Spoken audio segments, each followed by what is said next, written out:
Welcome back to Suryadev QST Rebar's Property Matters. Beautiful weather all around, and it's time for us to visit our beautiful home.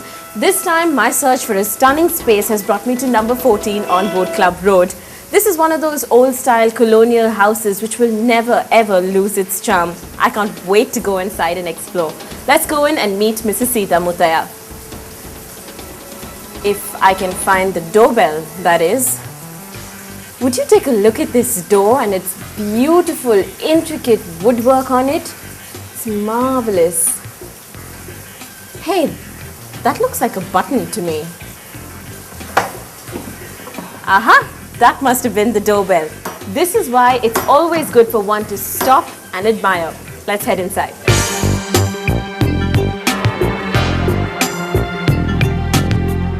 Coromandel House has years of history attached to it. Built in 1960 by Mr. Peterson, a British architect, this house sits on 19 grounds of land. When you walk in, the black and white flooring, the high ceiling, the wooden stairs and the general spaciousness immediately tell you of its colonial origins, but the interiors are a mix of many styles: European, Asian, African and of course Chettinad, like the family that lives in it. This house was built by the British people who owned Binnies, and it was built as the managing director's house, and there were 3 or 4 of the people living here we have already known. The last to live here was one Mr. Jeffers, Mr. and Mrs. Jeffers, and after the British had sold the Indian company, there's an Indian director, there was one Mr. Butt who took over as a managing director. And he wasn't using this house.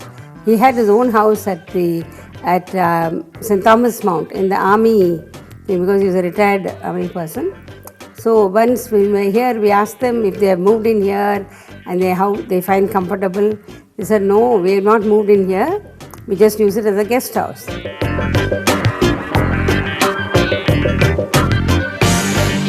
Sticking to our motto for the day won't be difficult in this house. Right from the entrance, there are knickknacks galore for one to stop and admire.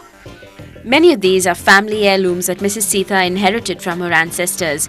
Many others are pieces that Mrs. Sita and her late husband Mr. Muttaya picked up on their travels, and some are gifts. As soon as you step into the grand entrance hall, there are quite a few eye-catching pieces, like the collection of butterflies from South Africa.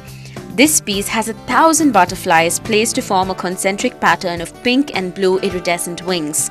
The woodworked mirror on the side used to be a coconut scraper that Mrs. Sita rescued from her mother's house. She replaced the blade with a mirror, and now it looks like a piece straight out of a Maharani's room. Further in, you find Nazar amulets from Turkey and New Zealand, wooden tribal combs from Africa, and traditional wooden kavadis that were Mrs. Sita's father-in-law's.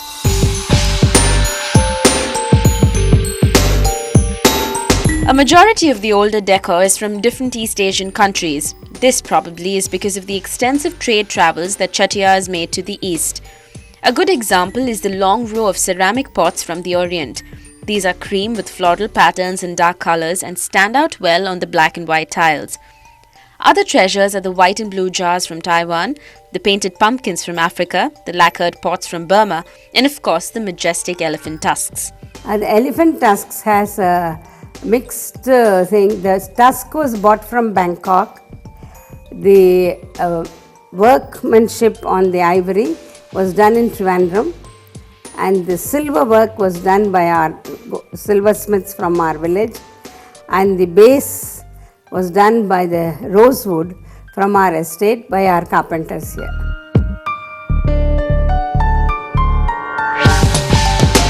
Straight down this passageway lined with numerous interesting pieces is the formal living room. This room has furniture and decor that are completely traditional. The main piece here is a massive painting which Mrs. Sita recently bought from an exhibition. Its big ornate frame and vibrantly coloured flowers stand out well on the stark white walls. When the Britishers occupied the house, it used to have painted shelves which Mrs. Sita replaced with rosewood. All of the wood used in the house is from the family estates. Here Mrs. Sita has many pieces in porcelain, the best of which are the 3 wise men. The ivory chessman is yet another interesting piece and a family heirloom. The wooden flooring in this room runs into the adjoining formal dining area. Here the side cabinets showcase Mrs. Sita's porcelain collection. The figurines and plates are from the world-renowned company Spode. The main highlight here is the dining table and chairs and the matching chest of drawers. This came with the house and was specially made for Queen Elizabeth. It is believed that the Queen once had breakfast on this very table. Then, of course, there is Mrs. Sita's prized crystal collection.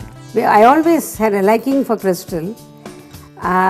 When we started to travel, I was fascinated by all the crystals of Europe and places. So we were very keen on buying crystals. So you'd see that the bigger crystals were bought all in the old days, and the smaller ones you see are bought in the recent times, because the price of crystal has gone up so much. And there is a thing behind the crystal, this thing. Because a person came to our house, he asked, who asked you to collect crystals? Or I said, no, it was my liking. He said, crystals are always kept in a house to avoid evil. There are two doors from the dining area. Both open out into patio areas, one uncovered and the other covered.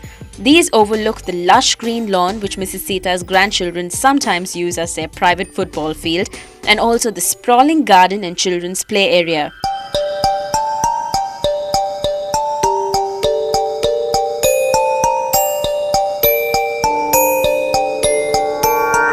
Down the corridor from the dining room is the informal living area. Here again, most of the pieces are traditional, and the furniture too, with rich red upholstery, looks striking. The divan has a modern style to it, and this too is made of rosewood from the family estates. Some of the interesting pieces here are the miniature veena that was a gift to Mrs. Sita from the Prince of Bobli, and the Rajasthani painting which forms the centerpiece. Beyond this room is the only bedroom on the ground floor, and this is mainly used by guests. Here the decor is minimal and the style traditional.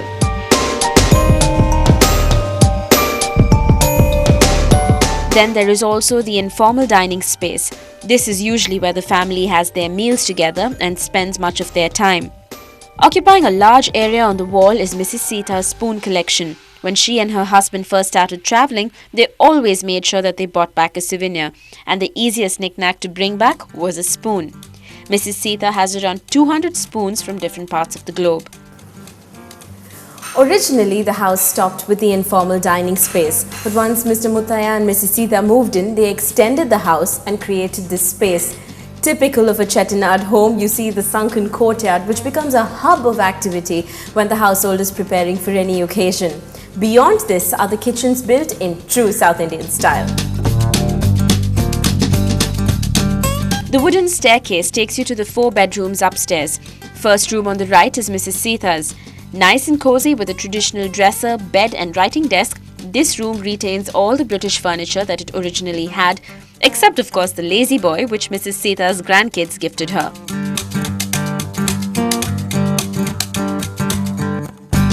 Across from Mrs. Sita's room is her son's study. Classy and practical, this room is done up on almost all sides with rosewood panels and has the wonderfully familiar smell of age-old books. The dim lights also suit the mood of the room.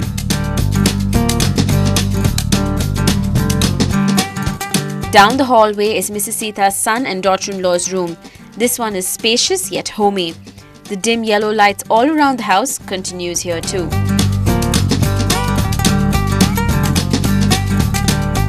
This house is predominantly traditional in terms of style and design. There are only 2 rooms in the house that are modern, and these belong to Mrs. Sita's grandsons, Muthu and Viru.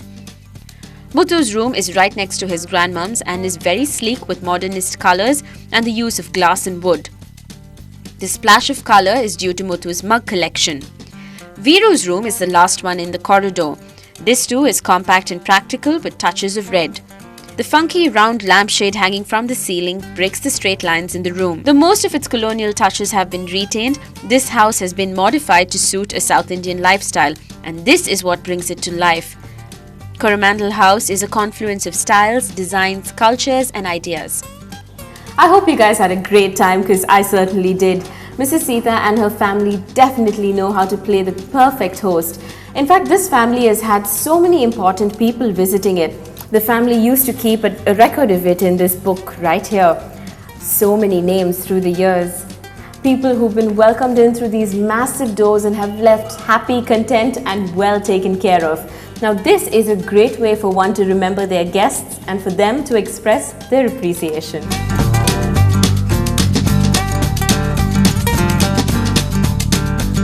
Coming up on the show, sturdy, solid steel. Stay tuned.